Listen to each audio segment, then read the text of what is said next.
My dear friends, త్రికరణ శుద్ధి ఉంటే అందులోంచి వివేకం ఉదయించి ఒక తపో సంకల్పము వచ్చి ఆ తపస్సు ద్వారా మనం తపోమూర్తులమైనప్పుడు అందులోంచి తపో ఫలమూర్తులమవుతాం. తపస్సు అంటే సీరియస్నెస్. ప్రతి మనిషికి సీరియస్నెస్ ఉండాలి. అర్థము పట్ల, కామము పట్ల, ధర్మము పట్ల, మోక్షము పట్ల. ప్రతిరోజు ఆటల పట్ల, పాటల పట్ల, పనుల పట్ల, చదువుల పట్ల, ధ్యానాల పట్ల మనకి ఎప్పుడు సీరియస్నెస్ ఉండాలి.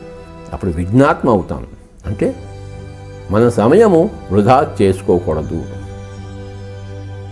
Never ever waste your time. ఇవన్నీ కూడాను ఆధ్యాత్మికత కింద వస్తాయి మనకి. ఇవన్నీ మనం తెలుసుకుంటూ ఉండాలి. శేష శైలుడు అంటే ఒకానొక రియలైజ్డ్ సోల్కి, సెల్ఫ్ రియలైజ్డ్ సోల్కి ప్రతీక. అలాగే నీలకంఠుడు అని ఒకటి ఉంది. అంటే శివుడు మరి హాలాహలాన్ని కంఠంలో పెట్టుకున్నట్ట. అంటే కంఠంలోంచి బయటికి రానియలేదు, వాక్కుల ద్వారా రానియలేదు, మరి కంఠంలోంచి లోపలికి పోలేదు. కంఠంలో పెట్టుకున్నాడు. తాను మింగలేదు, తాను కక్కలేదు.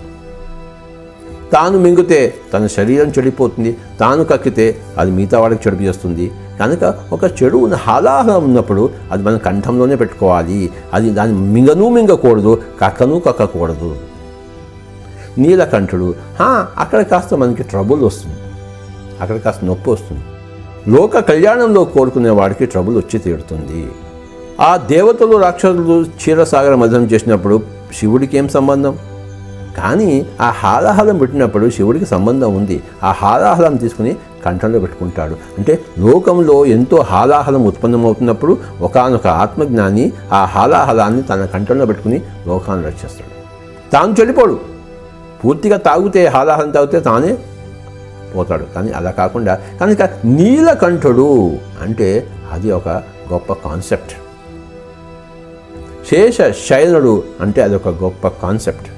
సమక్కాయ శిరోగ్రీవం అంటే అదొక గొప్ప కాన్సెప్ట్. దశరథుడు అయోధ్యను పరిపాలించను అంటే అదొక గొప్ప కాన్సెప్ట్. దశరథుడికి 3 భార్యలు అంటే అదొక గొప్ప కాన్సెప్ట్. ఇలాంటి కాన్సెప్ట్లని మనం విశేషమైన ఆత్మజ్ఞానం ద్వారా తెలుసుకుంటూ పోతుంటాం. ఒక్కొక్క కాన్సెప్ట్ ఒక్కొక్క అంతరార్థం. కాన్సెప్ట్ అంటే అంతరార్థం.